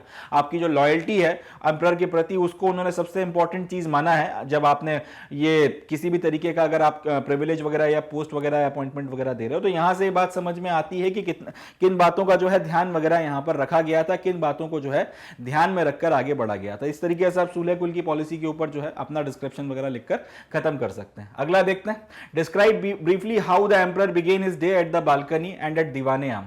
अब अपने को इस क्वेश्चन में यह बताना है कि एम्परर अपने दिन की शुरुआत बालकनी पे कैसे करता था और उसके बाद में दीवाने आम में कैसे जाता था। मतलब यह कि यहां से आपसे दो बातें पूछी गई हैं। एम्परर का जो शेड्यूल था, एक पूरा का पूरा लेक्चर हम लोगों ने जो बनाया था जिसमें एम्परर का जो शेड्यूल है वो हम लोगों ने डिस्कस किया था कि एम्परर सुबह उठने से लेकर दिन में रात में सोने तक में क्या क्या एक्टिविटीज करता है। उसमें से जो सुबह का झरोखा दर्शन है बालकनी वगैरह का, एक तो वो डिस्क्राइब करना है और उसके बाद जो दीवाने आम का प्रोसेस वगैरह था उसको हम लोगों को डिस्क्राइब करना है। तो यहां पे अब आपको स्टेप्स में लिखना है कि एम्परर जो है अपने दिन की शुरुआत इस तरह से करता था और झरोखा और दीवाने आम तक की उसकी एक्टिविटीज का ये विवरण है। ये पॉइंट आप लिखकर शुरू कर सकते हैं कि सबसे पहले आपका जो सूर्योदय है उसी के साथ में आप उठोगे और अपनी जो भी पर्सनल रिलीजियस प्रेयर्स वगैरह है वो आप खत्म करोगे। ये नहीं है कि बादशाह हो तो 10 बजे तक सोते रहो और 11 बजे उठ के फिर 12 बजे नाश्ता करोगे, ऐसा नाटक नहीं था। तो सुबह सुबह आपको सूरज के साथ में टाइम से उठना पड़ेगा, जो भी अपनी पर्सनल रिलीजियस एक्टिविटीज वगैरह है नहा धो के अपना सब कर आके फ्री हो जाओ। उसके बाद में आप एक छोटा सा बालकनी हुआ करती थी जिसको झरोखा बोला जाता था, जो ईस्ट की तरफ जो है फेस करती थी ताकि जब सूरज की किरणें आए या फिर सूरज जैसे जैसे उगे तो रोशनी जो है सीधे एम्परर के ऊपर पड़े। इस थॉट प्रोसेस के साथ में ईस्ट की तरफ डायरेक्शन करती हुई आपने एक बालकनी बनाई थी, उसमें आके बादशाह खड़े होते थे और यहां से जैसे आपने देखा होगा कई सारे आपके स्टार्स हैं बॉलीवुड के, उनके बर्थडे वगैरह के दिन वो आपका बालकनीज में आ जाते हैं, हाथ वाथ हिलाते हैं। एम्परर उनके जो फैंस हैं वो पागलों की तरह नीचे चिल्ला चोट मचाते रहते हैं, हरकतें देते रहते हैं। लगभग वैसी कहानी उस वक्त में भी हुआ करती थी कि बादशाह जो है वो झरोखे में आके खड़ा हो गया या बालकनी में आके खड़ा हो गया जो ईस्ट की तरफ इशारा कर रही है या जो ईस्ट की तरफ जो है फेस कर रही है। सूरज जैसे जैसे ऊपर चढ़ रहा है, दिन जैसे जैसे आगे बढ़ रहा है तो रोशनी वगैरह उनके चेहरे पे पड़ रही है, बढ़िया चमक रहे हैं और वो अपना हाथ वाथ हिला के अपने जो आपकी जनता वगैरह है उनको उनका अभिवादन स्वीकार कर रहे हैं। किसी ने वहीं से चिल्ला चोट करके अगर आपको अपनी कोई प्रॉब्लम बता दी, चिल्ला कर एकदम से अगर आपको प्रॉब्लम बता दी तो उसको सुन लिया इस तरीके से। तो जो भी है ये सारी हरकतें जो है वो किया करते थे। ये भी हम लोगों ने देखा था कि झरोखा दर्शन की शुरुआत आपके अकबर ने करवाई थी ताकि लोगों के बीच में आपका जो एम्पायर है उसकी एक्सेप्टेबिलिटी को और ज्यादा बढ़ाया जा सके। तो ये बालकनी में लगभग घंटा भर खड़े रह के हाथ वगैरह हिलाया करते थे, लोगों को अपना दर्शन दिया करते थे। इसको झरोखा दर्शन बोला जाता था। झरोखा दर्शन वही बात जो मैंने कही कि यहां पे अकबर के द्वारा इंट्रोड्यूस किया था ऑल दैट, ये बात भी आप लिख सकते हो। फिर इसके घंटा भर यहां पे बिताने के बाद में ये जाते थे आपके दीवाने आम में, जिसको आप पब्लिक हॉल ऑफ ऑडियंस भी बोलते थे। वहां पर जाके बैठ के फिर ये जो भी आपका प्राइमरी फंक्शन है कम से कम 2 से 3 घंटे वहां पे बैठकर ये डे टू डे एक्टिविटीज वगैरह जो हैं जिन पे उन सबको किया करते थे। जैसे आज की तारीख में ऑफिसर्स वगैरह जाते हैं, बैठते हैं ऑफिसर्स में, साइन करना है आपको डॉक्यूमेंट्स पर, चेक्स पर, फाइलें पढ़नी है, वो जो भी आपका 2-3 घंटे का आपका डे टू डे एक्टिविटीज वगैरह है वो सब किया करते थे। उसके बाद में फिर आपका अगर लंच वगैरह करना है जो भी है, उसके बाद में फिर आपको बैठ के दीवाने खास में अगर इंपॉर्टेंट जो चीजें हैं जिनको पब्लिक में डिस्कस नहीं किया जा सकता वो सब देखना है। ये सारी चीजें हैं जो की जाती थी। ये सब पढ़ते वक्त अपन लोगों ने एक और बात समझी थी कि बादशाह अपनी मन मर्जी से सो के उठ रहा है और मजे की जिंदगी काट रहा है, ऐसा नहीं था। काफी एक डिसिप्लिन लाइफ जीना पड़ती थी, काफी एक स्ट्रिक्ट लाइफ जीना पड़ती थी और डे टू डे एक्टिविटीज देखना पड़ती थी, काफी सारे काम करना पड़ते थे। सारी बातें हम लोगों ने देख रखी थी, वो यहां पर आप डिस्क्राइब कर सकते हैं और इस तरीके से आपका एक क्वेश्चन जो है बढ़िया खत्म हो जाएगा। इस तरीके से इसको अच्छे से आप जो है बढ़िया तरीके से लिखकर कंक्लूड कर सकते हैं। चलिए अगला क्वेश्चन देखते हैं, question number 8। The granting of title to the man of merit was an important aspect of Mughal polity, explain. अब हमको यहां पर यह एक्सप्लेन करना है कि जो ये टाइटल्स वगैरह आपने दिए हैं लोगों को, मुगल्स के टाइम पीरियड में जो एम्परर अलग अलग लोगों को टाइटल दिया करता था, ये एक इंपॉर्टेंट एस्पेक्ट था मुगल पॉलिटी का, मुगल एडमिनिस्ट्रेशन का, इसको आपको एक्सप्लेन करना है। तो यहां पर हम ये वो जो टॉपिक अपना था टाइटल्स एंड गिफ्ट्स वगैरह, वहां से क्वेश्चन बनाया गया है। इसमें इन्होंने ये बोला है कि भाई जो टाइटल वगैरह दिए जाते थे एम्परर के द्वारा, ये क्यों इंपॉर्टेंट है या फिर ये क्यों रेलेवेंट थे, इसको अपने को एक्सप्लेन करना है। तो हम लोगों ने देखा था था कि अगर एम्परर आपको किसी तरीके का कोई टाइटल दे रहा है तो इसके कई सारे मतलब होते थे। इसका एक तो ये मतलब होता था कि आपकी पोजीशन क्या है, आपकी अथॉरिटी क्या है, आपकी पावर और आपकी प्रेस्टीज क्या है। दूसरा ये कि जो टाइटल्स आपको मिले हुए हैं, सबसे पहले टाइटल से लेकर सबसे लेटेस्ट टाइटल तक अगर आप देखोगे तो उससे मुगल कोर्ट में आपका किस तरीके से उत्थान हुआ है और आप बादशाह के कितना करीब हो, कितना इंपॉर्टेंट हो, कितना रेलेवेंट हो, वो बात समझ में आती है। प्लस ये एक ऑनर की भी बात होती थी कि बादशाह आपको टाइटल्स वगैरह से नवाज रहा है, तो काफी सारी रीजंस थे जिसके कारण ये पर्टिकुलरली जो इंपॉर्टेंट हो जाता था। फिर हमने ये भी देखा था कि कई बार ये टाइटल जो है बादशाह को पैसे देकर भी खरीदे जाते थे। जैसे एक एग्जाम्पल भी आएगा आगे, जिसमें एक बंदा जो है वो उसका नाम मीर था और वो अपने नाम में एक ए लगवाना चाहता था ऑफिशियल तौर पर ताकि वो आमिर कहलाए, तो उसके लिए उसने बाकायदा औरंगजेब को 1 लाख रुपए तक देने की पेशकश की थी। इस तरीके की जो चीजें थी वो सारी हो रही थी, तो उसके बारे में हम लोग बातचीत कर लेंगे और वो सब अगर आप डिस्क्राइब करोगे तो बाकायदा 7-8 लाइनों में आपका बढ़िया एक शॉर्ट आंसर बनकर तैयार हो जाएगा। तो granting title to man of merit was one of the most important thing of Mughal government. यही लाइन आप उठा के यहां से यहां पर आप जो है कॉपी पेस्ट कर सकते हैं और उसी के साथ में अपनी बातचीत शुरू कर सकते हैं। और वही जो मैंने कहा कि एक व्यक्ति का जो है कोर्ट में किस तरीके से राइज हुआ है, किस तरह से प्रमोशन वगैरह हुआ है, वो टाइटल्स की मदद से देखा जा सकता है। फिर आप बता सकते हैं कि अगर किसी को असफ खान का टाइटल दिया गया है तो इसका मतलब हो जाएगा कि वो हाईएस्ट मिनिस्टर है या फिर one of the highest minister है मुगल पॉलिटी वगैरह में, मुगल कोर्ट में। अगर ये शॉर्ट आंसर में इतना ही लिखने की जरूरत है। अगर लॉन्ग आंसर में आप इसको लिखना चाहें तो फिर पूरा बता सकते हैं। ये असफ खान जो है प्रॉफिट किंग जो सुलेमान हुआ करते थे, जिनको सोलोमन भी बोला जाता था, उनके लेजेंडरी मिनिस्टर की टाइटल के ऊपर बेस्ड है। इसी तरह से आप मिर्जा राजा का जो टाइटल है वो औरंगजेब ने अपने 2 सबसे हाईएस्ट रैंकिंग ऑफिसर्स को दिया था, जिसमें से एक का नाम जय सिंह था, एक का नाम जसवंत सिंह था। ये बात आप लिख सकते हैं। फिर आप ये बता सकते हैं कि आप ये जो है इसको बेचा भी जाता था टाइटल्स को, तो मीर खान ने ये बोला था कि 1 लाख रुपए दूंगा आपको औरंगजेब से, बस मेरे नाम में एक अलिफ जोड़ दो, यानी कि एक ए लगा दो और मीर को फिर आमिर बना दो। मीर में अगर आप एक ए जोड़ दोगे तो इसके लिए मैं आपको 1 लाख रुपया देने को तैयार बैठा हूं। इस तरीके से लोग बाग अपने नामों को चेंज करवाने के लिए ऑफिशियल तौर पर टाइटल्स वगैरह लेने के लिए भी जो है पैसे वगैरह दिया करते थे। इससे मुगल एम्परर्स खूब कमाते भी थे।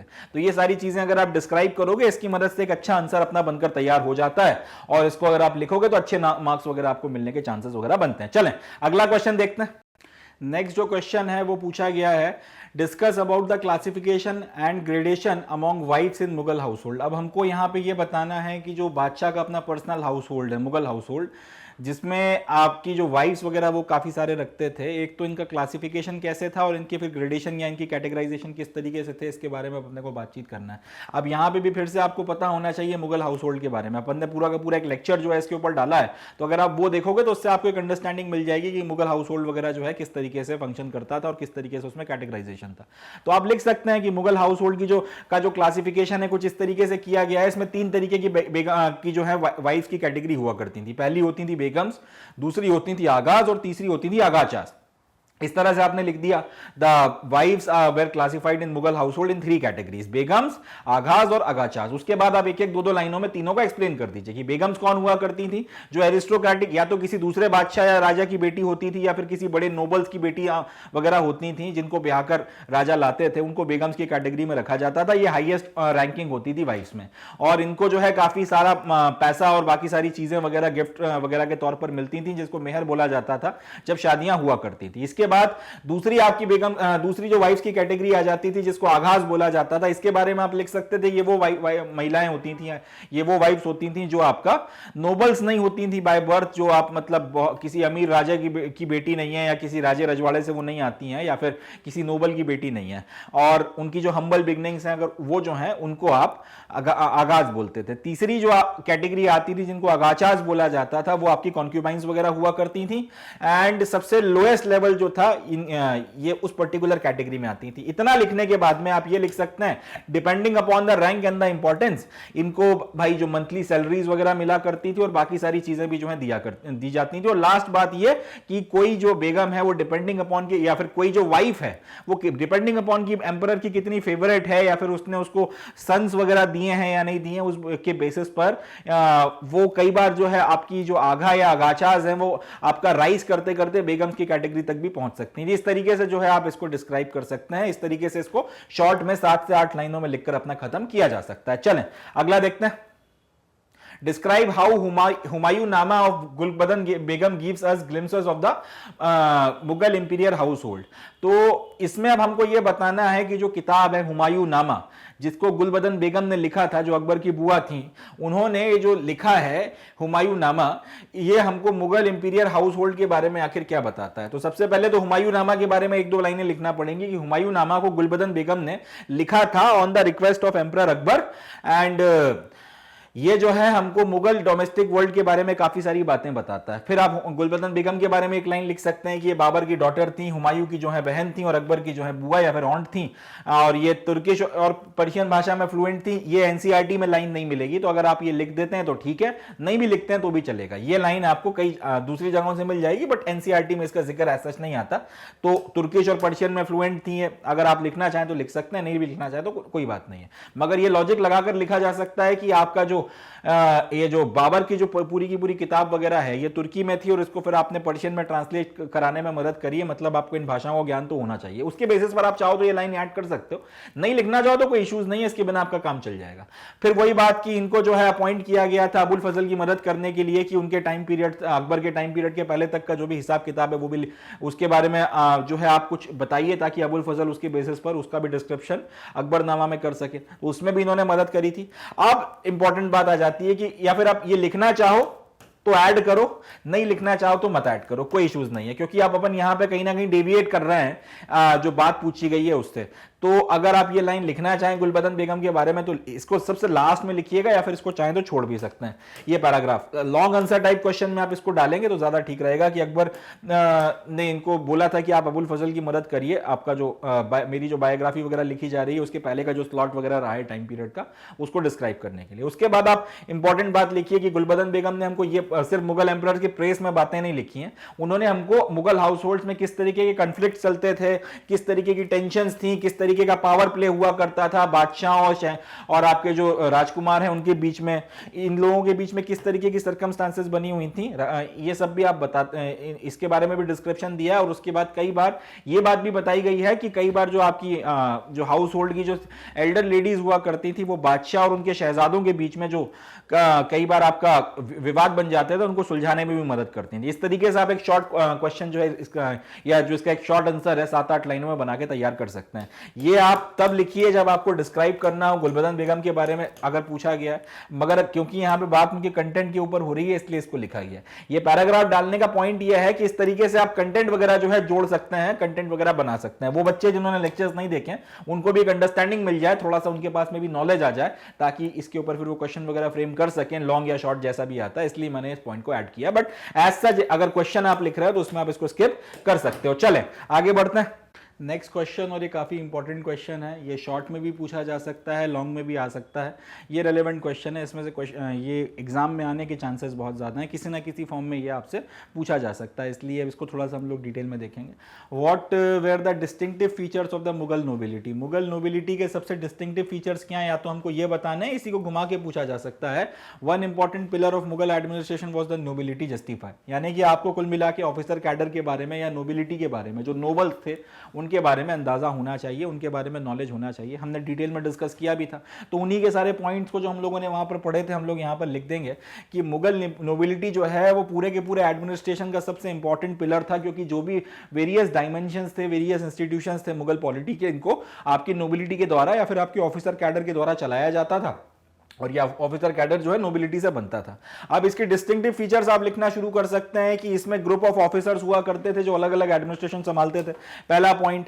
अब इनका जो रिक्रूटमेंट होता था वो अलग अलग आपके एथनिक और रिलीजियस ग्रुप्स वगैरह से किया जाता था, और किसी भी एक पर्टिकुलर ग्रुप को दूसरे के ऊपर इंपॉर्टेंस नहीं दी जाती थी। लगभग हर ग्रुप से लोगों को इसलिए रिक्रूट किया जाता था ताकि काउंटर बैलेंस बना रहे और कोई एक पर्टिकुलर ग्रुप दूसरे के ऊपर डोमिनेंस ना हासिल कर ले और रिवोल्ट वगैरह की स्थितियां ना बन जाए। तीसरी चीज जो ये है वो निकल कर आती है इसमें से कि यहां पर जो एक इंपॉर्टेंट कंसिडरेशन जिसके बेसिस पर आपका रिक्रूटमेंट किया जाता था वो था एम्परर के प्रति लॉयल्टी। कोई फर्क नहीं पड़ता कि आप कौन से रिलीजन से हो, रीजन से हो, कास्ट से हो, कम्युनिटी से हो, अगर आप एम्परर के प्रति लॉयल हो तो फिर आपको नोबल्स के तौर पर अपॉइंट किया जाएगा। ये पॉइंट इसमें मेंशन नहीं है, मगर आप इसमें इसको एक पॉइंट और बनाकर आगे लिख सकते हैं। इसी तरीके से इसमें यह भी बोला जा सकता है कि जो आपके नोबिलिटी के में जितने भी ऑफिसर्स वगैरह थे, इनको एक गुलदस्ता माना जाता था फूलों का, जिसको एम्परर ने बांध के रखा है या एम्परर के प्रति लॉयल्टी ने जो है इनको बांध के रखा है। ये भी एक पॉइंट आप इसमें मेंशन कर सकते हो। डिटेल में हम लोगों ने देख रखा है तो ज्यादा इसमें परेशान होने वाली है सच बातें निकल कर नहीं आती। इसके बाद में फिर ये कि आप मिलिट्री ऑपरेशंस में परफॉर्म करते थे, अगर कहीं पे कोई वॉर लग गया तो नोबल्स वगैरह जो है अपनी फौजें लेकर जाते थे, एम्परर के बिहाफ पर वहां पे लड़ते थे। साथ ही साथ आपकी जो प्रोविंसेस वगैरह हैं उनके ऑफिसर्स वगैरह के तौर पर भी आप एक्ट करते थे। काफी सारे नोबल्स वगैरह जो है इनको आपका रखा जाता था, इनको जो है आपका आपका मुगल कोर्ट है वहां पर इनको स्टेशन कर रखा जाता था एडहॉक के तौर पर, और एकदम से कहीं पर अगर कोई मिलिट्री ऑपरेशन करवाना है तो वहां पर इनको भेजा जा रहा है, या फिर अगर कहीं पर इनको ऑफिसर बनाकर भेजना है प्रोविंसेस वगैरह में तो इनको भेजा जा रहा है। नहीं, जब तक अगर वो इन ऑपरेशंस पे जा रहे तब तक वो दिल्ली में रहते थे आपके एम्परर के साथ में, या जहां पर भी आपका कोर्ट वगैरह फंक्शन कर रहा है, लाहौर में या फतेहपुर सीकरी में, वहां पर ये लोग रुकते थे। सुबह शाम एम्परर के प्रति लॉयल्टी की किस्में खाना पड़ती थी पब्लिक में, और इसके बाद में इनकी एम्परर की सुरक्षा और एम्परर की फैमिली की सुरक्षा की जिम्मेदारी इन लोगों के ऊपर आती थी। तो ये सारी चीजें जो हैं आप नोबिलिटी वगैरह का जब भी डिस्क्रिप्शन वगैरह करेंगे उसमें लिखकर तैयार कर सकते हैं। फिर वही बात निकल कर आती है, दो बातें, नॉलेज होना जरूरी है, उसके लिए जरूरी है आप लोग लेक्चर्स वगैरह देखें मेरे, जिसमें इस चैप्टर को हम लोगों ने पूरा डिस्कस किया। दूसरा जो इंपॉर्टेंट पॉइंट निकल कर आता है वो ये है कि आप लोगों को प्रैक्टिस करना पड़ेगी लिखने की, नहीं तो फिर थॉट्स तो काफी सारे आएंगे, मगर जो एक इंपॉर्टेंट है बात है कि आपको सबसे कौन सा पॉइंट सबसे पहले लिखना है और उसके बाद मोस्ट इंपॉर्टेंट से लीस्ट इंपॉर्टेंट की तरफ किस तरह आना है, वो तरजीह फिर जो है आप अच्छे से नहीं दे पाएंगे। चलें आगे बढ़ते हैं। नेक्स्ट क्वेश्चन है question number 12। The keeping of an exact and detail record was the major concern of Mughal administration, support the statement with example. अब यहां पर मुगल एडमिनिस्ट्रेशन में जो एग्जैक्ट और डिटेल रिकॉर्ड रखे जाते थे वो उसको हम लोगों को डिस्क्राइब करना है। जो पूरा का पूरा आपका कोर्ट वगैरह चलता था और उसमें जिस तरीके से चीजों को रिकॉर्ड किया जाता था, पूरा जो ऑफिशियल डॉक्यूमेंट रखे जाते थे, वो सेक्शन से इसमें से सवाल पूछा गया है। तो इसको हम लोगों ने डिटेल में डिस्कस किया था कि भाई ये जो रिकॉर्ड कीपिंग है एक बहुत इंपॉर्टेंट एस्पेक्ट है मुगल एडमिनिस्ट्रेशन का, और इसमें एक जो बंदा मुगल कोर्ट में जो डे टू डे एक्टिविटीज वगैरह चल रही हैं उनकी रिकॉर्ड कीपिंग करता था, उसका नाम था मीर बख्शी। मीर बख्शी की रिस्पॉन्सिबिलिटी थी एज एन ऑफिसर, इसके अंडर में काफी लोग काम भी करते थे कि ये सारा का सारा जो भी रिकॉर्ड वगैरह है उसको रखवाए और उसको बकायदा एक ऑर्डर्ड फैशन में अरेंज करवाए, ताकि डे टू डे एक्टिविटीज का एक आपको पूरा का पूरा एक सही रिकॉर्ड जो है देखने के लिए मिल सके। ये क्या करता था, ये आपका कोर्ट ऑफ डायरेक्टर, एक आपके कोर्ट राइटर्स हुआ करते थे जो डे टू डे आपकी जो भी एक्टिविटीज वगैरह चल रही हैं उसको लिखा कर रहे हैं, उसको रिकॉर्ड कर रहे हैं। ये उनको ऑब्जर्व करता था कि ये लोग ठीक तरीके से काम कर रहे हैं कि नहीं कर रहे हैं, और कहीं पर अगर कोई चीज उसको ऐड करवानी है तो वो ऐड वगैरह करवाया करता। तो उसके अंडर में ये सारे के सारे कोर्ट राइटर्स जो हैं सारी की सारी एक्टिविटीज वगैरह रिकॉर्ड किया करते थे। जो भी आपका डॉक्यूमेंट्स वगैरह प्रेजेंट किए जा रहे हैं, जो भी एप्लीकेशंस रखी जा रही हैं कोर्ट में, जो भी आपके रॉयल ऑर्डर्स वगैरह साइन हो रहे हैं, हुंडियां जो लिखी जा रही हैं, सारी चीजों का जो है रिकॉर्ड इनके पास में रहता था और ये उसकी रिकॉर्डिंग वगैरह करते थे। इसी में फिर आप आगे लिख सकते हैं कि आपके जो दूसरे नोबल्स वगैरह हुआ करते थे और जो रीजनल रूलर्स हुआ करते थे, वो लोग भी जो हैं आपके इस तरीके की रिकॉर्ड कीपिंग वगैरह करवाया करते थे प्रोविंशियल लेवल के लिए और लेवल पर, और बाकी आपका डे टू डे एक्टिविटीज का रिकॉर्ड रखने के लिए इनको एक हेडिंग के तहत में रिकॉर्ड करवाया जाता था जिसका नाम था news from the exalted court. और इन सबको अगर आप पढ़ोगे तो आपको एक बहुत अच्छी अंडरस्टैंडिंग मिल जाती है कि किस तरीके से जो है डे टू डे एक्टिविटीज वगैरह चलाई जाती हैं। आज भी जब आप उनको पढ़ोगे तो आपके क्रोनोलॉजिकल सीक्वेंस जो है इनका देखने को मिलता है, और इसकी मदद से मुगल कोर्ट की हिस्ट्री को लिखना काफी ज्यादा आसान हो जाता है। अब इतना आसान अगर ये हमारे लिए चीजों को कर रही है, तो उस वक्त में एडमिनिस्ट्रेशन का रिकॉर्ड इतना अच्छे से रखने के कारण मुगल एम्पायर जो है या मुगल एम्पायर जो है बहुत अच्छी तरीके से एफिशिएंटली जो एडमिनिस्ट्रेशन अपना चला पा रहे थे। इस बात को आप लिखकर यहां पर खत्म कर सकते हैं। मैक्स टू मैक्स 9 या 10 लाइनों से ज्यादा एक क्वेश्चन आपका शॉर्ट आंसर में अगर आप जा रहे हो तो नहीं जाएगा। इस तरीके से आप इसको डिस्क्राइब कर सकते हो। फिर से वही बात है कि पॉइंट्स में आपको ये सारी की सारी इंफॉर्मेशन वगैरह लिखनी है, पॉइंट्स में जो है आपको सारी की सारी इंफॉर्मेशन डिस्क्राइब करनी है। चलें अगला क्वेश्चन देखते हैं। अब नेक्स्ट जो क्वेश्चन है इसमें हमसे बोला गया है discuss the major features of Mughal provincial administration, how did the centre control the provinces. अब यहां पर अपने से ये प्रोविंशियल एडमिनिस्ट्रेशन के बारे में जो है बातचीत की गई है। अब ये फिर अगर आपने प्रोविंशियल एडमिनिस्ट्रेशन वाला जो चैप्टर है या फिर जो सेक्शन है वो उसका भी मैंने लेक्चर बना के डाला था, अगर आपने वो देखा होगा तो आपसे इसका जवाब देते बनेगा। जिन लोगों ने नहीं देखा उनके लिए बता देता हूं कि आपका जो प्रोविंशियल लेवल था उनके लिए उसके लेवल पर भी एडमिनिस्ट्रेशन उसी तरह से चलता था जिस तरह से सेंटर के लेवल लेवल पे मुगल कोर्ट में चला करता था। आपके प्रोविंसेस में प्रोविंसेस जो है इनको सूबा बोला जाता था, इनका एक सूबेदार होता था या गवर्नर होता था, वो डायरेक्टली एम्परर को रिपोर्ट करता था। एक सूबा जो है फिर वो कई सारे आपके जिलों में डिवाइड होता था जिनको आप सरकार बोलते थे। सरकार फिर जो है और फर्दर सब डिवीजन में आता था और सूबेदार के अंडर में 3 आपके ऑफिसर्स काम किया करते थे और वो लोग अलग अलग जो है डायमेंशंस वगैरह किसी भी सूबे में देखा करते थे। उन्हीं सब बातों को अब अपने को इस पर्टिकुलर आंसर में जो है डिस्क्राइब करना है। तो एक लाइन में आप ये लिख सकते हैं कि प्रोविंशियल एडमिनिस्ट्रेशन का जो हेड होता था उसको सूबादार बोला जाता था, जो गवर्नर था, डायरेक्टली आपका एम्परर को रिपोर्ट करता था। सूबा जो है फिर वो सरकार में डिवाइडेड था, जैसे अपना जो स्टेट है वो जिले में डिवाइड होता है। और ये जो सरकार वगैरह के में जो जुरिस्डिक्शन होता था, जो सरकार वगैरह यानी कि जो आपके जिले हैं उनको को डील करने के लिए जो ऑफिसर्स होते थे उनका जुरिस्डिक्शन कई बार वहां पर जो फौज वगैरह के फौजदार होते थे जिनको पोजीशन किया जाता था उनके साथ में कंफ्लिक्ट में आता था। थोड़ा बहुत इश्यूज वगैरह उसको लेके बनते थे कि किसकी अथॉरिटी कहां तक है। अगला इसी में आप लिख सकते हैं कि इसके बाद में आपके 3 ऑफिसर्स आया करते थे। एक का नाम था कानून गो, एक का नाम था चौधरी और एक का नाम था काजी। ये लोग आपका लोकल एडमिनिस्ट्रेशन वगैरह जो है देखा करते थे और सारा का सारा जो आपका प्रोविंसेस वगैरह हैं इनके पे किस तरीके का एडमिनिस्ट्रेशन वगैरह चल रहा है इसको सेंट्रल लेवल से कंट्रोल करने के लिए एक इफेक्टिव इंफॉर्मेशन का सिस्टम वगैरह बनाया गया था। और डे टू डे आपकी जो एक्टिविटीज वगैरह चल रही हैं उसको वक्त वक्त पर जो है उसके हिसाब किताब लिए जाते थे। और बाकी आपके जो पटमार वगैरह हुआ करते थे जो एक से दूसरी जगह जो है हरकारे के तौर पर दौड़ा करते थे, इनकी मदद से एक से दूसरी जगह इंफॉर्मेशन वगैरह टाइम टू टाइम पहुंचती रहती थी और इफेक्टिवली जो है मुगल एम्परर एक जगह पर बैठकर अपनी अलग अलग प्रोविंसेस वगैरह के ऊपर कंट्रोल मैनेज कर पाता था और इंश्योर कर पाता था कि स्टैंडर्ड तरीके से जो है आपका पूरा का पूरा हिसाब किताब रहे और आपका एम्पायर वगैरह जो है चलता रहे। इस तरीके से अगर आप चाहो तो शॉर्ट में इसको जो है आप लिखकर तैयार कर सकते हो और आपका एक इफेक्टिव आंसर जो है बनकर आ जाएगा। बट जरूरी वही बात आ जाती है निकल कर कि आपके पास में नॉलेज होना चाहिए। अगर आपके पास में नॉलेज है इस चीज को लेकर तो फिर आप इसका ज्यादा इफेक्टिव जवाब दे पाओगे। चलें अगला देखते हैं। How do you think that Kandahar remained a bone of contention between the Mughals and the Safavids? अब ये अगर आपको एक्सप्लेन करना है तो फिर इसके लिए वो जो आउटर फ्रंटियर करके अपना जो टॉपिक था इस चैप्टर में वहां से क्वेश्चन बनाया गया है कि कांधार बेसिकली वो पॉइंट है जहां से या तो आप इंडियन सब कॉन्टिनेंट से बाहर निकलोगे, इसके बाद में हिंदू कुश आ जाते हैं, हिंदू कुश माउंटेन्स के बाद में या तो आप उससे बाहर जाओगे या फिर आप उससे अंदर आओगे। तो क्योंकि ये इंडियन सब कॉन्टिनेंट में एंट्री पॉइंट है और जो इसको कंट्रोल करेगा वो या तो ये इंश्योर करेगा कि अंदर कौन आ रहा है या फिर वो ये इंश्योर करेगा कि इंडियन सब कॉन्टिनेंट से बाहर कौन जा रहा है। तो मुगल्स और जो आपके ईरान के या जो पर्शिया के सफाविद रूलर्स थे उनके बीच में इसको लेके इश्यूज होते रहते थे। पहले ये हुमायूं के कंट्रोल में था, फिर सफाविद के कंट्रोल में चला गया, फिर बाद में इसको अकबर ने जीत लिया। उसके बाद में जो है सफाविद इसके ऊपर अपना दावा ठोकते रहे। बाद में फिर आपने पूरा का पूरा डिप्लोमेटिक मिशन भेजा था यहां पर सफाविद के पास में कि हमारा दावा इसके ऊपर रहने दो, तुम अपना अधिकार इसके ऊपर जो छोड़ दो। बात नहीं बनी। अल्टीमेटली 1622 आते आते सर्दियों में ये सफाविद ने इसको कैप्चर कर लिया और मुगलों के हाथ से निकल गया। इस तरीके से आप जो है सारी की सारी बातें बता सकते हैं कि कांधार मुगल्स और सफाविद के बीच में बोन ऑफ कंटेंशन क्यों था, क्योंकि ये इंपॉर्टेंट पॉइंट है हिंदू कुश माउंटेन्स और एक्सेस टू नॉर्थ इंडिया को लेकर इंडियन सब कॉन्टिनेंट के अंदर। और जो इसको कंट्रोल करेगा वो कंट्रोल करेगा कि कौन यहां से अंदर आ रहा है या कौन यहां से बाहर जा रहा है, क्योंकि मुगल्स चाहते थे कि बॉर्डर्स आपकी सिक्योर हो जाएं, इसलिए वो इसके ऊपर कंट्रोल रखना चाहते थे। और इसी बात के कारण सफाविद और इनके बीच में जो है कुछ ना कुछ विवाद चलते रहते थे। बाद में आप बता सकते हैं कि किस किस ने कब कब कैप्चर किया है और उसके बाद लास्ट में कि 1622 में फाइनली जो है पर्शियन आर्मी ने इसको कैप्चर कर लिया और मुगल्स ने जो है फोर्ट्रेस सफाविद वगैरह को सरेंडर कर दिया। और उस तरीके से आप सारी बातचीत के बीच में आपका मिशन भेजा गया, फेल हो गया, वो एक एक लाइन में जो है आप लिखकर खत्म कर सकते हैं। अगर शॉर्ट में लिख रहे हैं, डिटेल में लिख रहे हैं, लॉन्ग आंसर टाइप में, तो फिर जितना हो सके इतना अच्छे से आप 17, 18, 20 लाइनों में इसको अच्छे से समझा सकते हैं। चलें अगला क्वेश्चन देखते हैं। नेक्स्ट जो हमारा क्वेश्चन है इसमें हमसे बोला गया describe briefly the relationship between Mughals and Ottomans.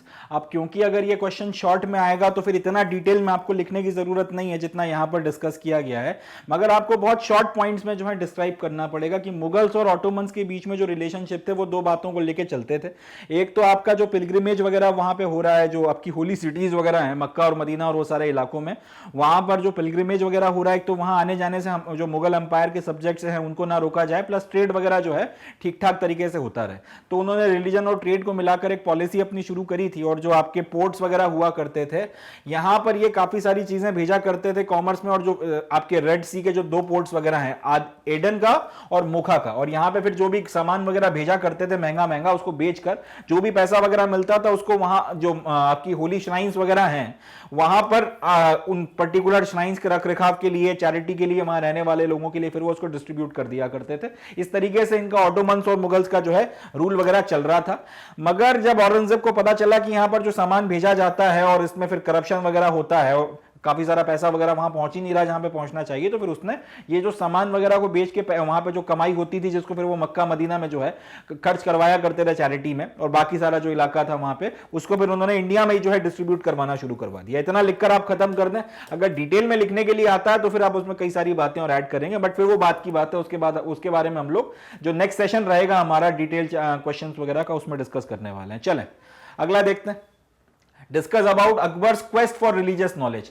Akbar का जो रिलीजियस नॉलेज को लेकर क्वेस्ट था उसको हम लोगों को डिस्कस करना है। इसमें भी जैसा यहां पर इतना डिटेल में लिखा है, इतना लिखने की जरूरत नहीं है, आप शॉर्ट में जो है इसको लिख सकते हैं। इतना डिटेल में मैंने उन बच्चों के लिए दिया है ये जिन्होंने बिल्कुल अभी चैप्टर किसी वजह से नहीं पढ़ा है, तो उनको थोड़ा अंडरस्टैंडिंग हो जाए उसके लिए मैंने इसको थोड़ा डिटेल में लिखा है। मगर आपको मेन पॉइंट ध्यान में रखने हैं कि अकबर के अंपायर में जब अल्टीमेटली स्टेबिलिटी आ गई तब उसका जो ध्यान है ये रिलीजन्स वगैरह की तरफ में गया, और उसने इंटरफेथ रिलीजियस जो डायलॉग्स वगैरह हैं वो शुरू करवाए, और ये सारे के सारे जो डायलॉग्स वगैरह हैं फतेहपुर सीकरी में हुआ करते थे। यहां पर आपके जो अलग अलग कम्युनिटीज के लोग हैं, इबादत खाना फतेहपुर सीकरी में बाकायदा एक जगह थी, यहां पर बैठ के ये लोग आपका रिलीजन्स के बारे में बातचीत किया करते थे। इन सबके डिबेट और डिस्कशन को सुनते सुनते अकबर का जो है रिलीजन को लेकर एक व्यू डेवलप हुआ, और जो एक Orthodox Islamic religious point of view था उसका वो बदला, और धीरे धीरे धीरे धीरे वो रिलीजन से दूर गया। उसने अपना खुद का एक पर्सनल एक्सपीरियंस के बेसिस पर अपना एक जो रिलीजियस थॉट प्रोसेस है वो डेवलप किया, और लाइट और सन वर्शिप जो है उसने उसमें काफी ज्यादा एम्फेसिस वगैरह करना शुरू किया था। तो ये सारी बातें जो है हम लोगों ने देख रखी थी, इसी को आप डिस्क्राइब कर सकते हो, और यहां पर जो है आप अपनी बातचीत को खत्म भी कर सकते हो। शॉर्ट में इससे ज्यादा लिखने की जरूरत नहीं है। अगर और आपको फर्दर पॉइंट ऐड करना है या डिस्क्रिप्शन अगर देना है तो फिर आप उसमें लिख सकते हो कि अबुल फजल जो है उसने ये जो फिलॉसफी थी लाइट और सन की इसको यूज करा था ये बताने के लिए, ये आपका अकबर जो है बाकायदा इसको ये बताने के लिए कि वो ईश्वर के ज्यादा करीब है, इन सारी चीजों के लिए भी जो है ये फिलॉसफी ऑफ लाइट एंड सन का इस्तेमाल किया गया था। इस तरीके से आप इसको बता सकते हो, इस तरीके से आप इसको डिस्क्राइब कर सकते हो, बट 3 नंबर में इतना लिखने की जरूरत नहीं। आप यहीं पर जो है बातचीत को खत्म कर सकते हो कि अकबर ने काफी सारे लोगों का डिबेट एंड डिस्कशन चालू करवाया, और उनको सुन सुन के फिर उसने अपना खुद का एक थॉट प्रोसेस डेवलप किया, वक्त के साथ में अपना खुद का एक रिलीजन भी बना लिया जिसको दीन इलाही कहा जाता था। मगर वो लाइट और सन की वर्शिप के ऊपर ज्यादा एम्फेसिस करने लगा, ज्यादा फोकस करने लगा, और अपने पर्सनल एक्सपीरियंस को जो है उसने ज्यादा तरजीह दी बजाय आपके जो ऑर्थोडॉक्स व्यूज वगैरह हुआ करते थे उस सब के। इस तरीके से आप जो डिस्क्राइब कर सकते हो जो फिलॉसफी ऑफ लाइट एंड सन है, और बाकी सारी बातें ये डिस्क्रिप्शन वगैरह के जो आपके जो क्वेश्चंस आते हैं 6-6 मार्क्स के उसमें लिखा जाए तो ज्यादा बेटर रहेगा। यहां से डालने की वजह यह है वो बच्चे जिन्होंने लेक्चर्स नहीं देखे हैं उनको एक अंडरस्टैंडिंग मिल जाए कि इसमें और क्या क्या कंटेंट जो है ऐड किया जा सकता है। So with this we come to the end of the session. आज का जो अपना सेशन था इसमें हमारा जो टर्म 2 का सिलेबस है उसका जो पहला चैप्टर है किंग्स एंड क्रॉनिकल्स, उसमें क्वेश्चंस किस तरीके से शॉर्ट क्वेश्चंस बनाए जा सकते हैं और किस तरीके से हमको जवाब देना है, उसको किस तरीके से लिखना है, क्या उसका कंटेंट है, उसके बारे में हम लोगों ने बातचीत अपनी कर ख़त्म करी है। ये सेशन स्पेसिफिकली आप लोगों के लिए तब ज़्यादा रेलेवेंट हो जाएगा, ज़्यादा इंपॉर्टेंट हो जाएगा अगर आप लोगों ने पहले से लेक्चर्स वगैरह को देखा है, अगर आपको पहले से नॉलेज है। बट फिर भी अगर ऐसे बच्चे जिन्होंने इस सेशन के पहले लेक्चर्स को नहीं देखा है या किंग्स एंड क्रॉनिकल्स का उनको नॉलेज नहीं है या फिर उन्होंने रिवीजन नहीं किया है, तो उनको भी जो एक अच्छी अंडरस्टैंडिंग मिले इसलिए मैंने काफ़ी सारी चीज़ें जो है इसमें ऐड करी थी जिससे आप लोग किसी भी स्टेज ऑफ प्रिपरेशन में है बट कुछ ना कुछ आप लोगों को इससे फ़ायदा हो। बट फिर भी मैं उन बच्चों को खास तौर पे एम्फेसिस कर कहना चाहूँगा, अब एग्जामिनेशंस काफ़ी करीब हैं, सारे वीडियोज़ वगैरह जो हैं मैग्नेट ब्रेन्स पर आपको मिल जाएंगे, सारे के सारे वीडियोज़ अपलोड किए जा चुके हैं तो आप उनको जाकर देखें। सारा का सारा चैप्टर इस तरीके से उनमें शूट किया गया है कि एक बार उनको देखने के बाद में आपको NCERT पढ़ने की ज़रूरत नहीं पड़ेगी, आपकी सारी रिक्वायरमेंट्स वगैरह जो हैं क्वेश्चन पेपर के पॉइंट ऑफ व्यू से वो पूरी हो जाएंगी और सब्जेक्टिव क्वेश्चन अब ज़्यादा अच्छा या आपका जो सब्जेक्टिव पेपर आने वाला है उसको आप ज़्यादा अच्छे से जो है अटेम्प्ट कर पाएंगे। बाकी आंसर राइटिंग की जितना हो सके आप लोग प्रैक्टिस करिए। इसी तरीके से जो फर्दर आपके और सेशंस वगैरह हैं वो लॉन्ग आंसर टाइप के और बाकी सारी चीज़ों के ऊपर अपलोड होंगे और इसी तरीके से आपके जो दूसरे चैप्टर्स वगैरह हैं उनके साथ में भी हम लोग करने वाले हैं। मगर जहाँ तक हो सके आप लोग प्रैक्टिस करें, लिखने की जितनी हो सके उतनी प्रैक्टिस करें। जितना आप प्रैक्टिस करेंगे उससे आपको फ़ायदा होगा एंड आप उतना बेटर जो है परफॉर्म कर पाएंगे। वो जो पर्टिकुलर कहावत है कि करत करत अभ्यास के जड़मती होत सुजान, रसरी आवत जात ते सिल पर पड़त निशान, बस वही वाली बात है। आप लोग जितना एफर्ट्स मारेंगे, जितना आप प्रैक्टिस करेंगे उतना ज़्यादा आपके लिए बेटर होता चला जाएगा।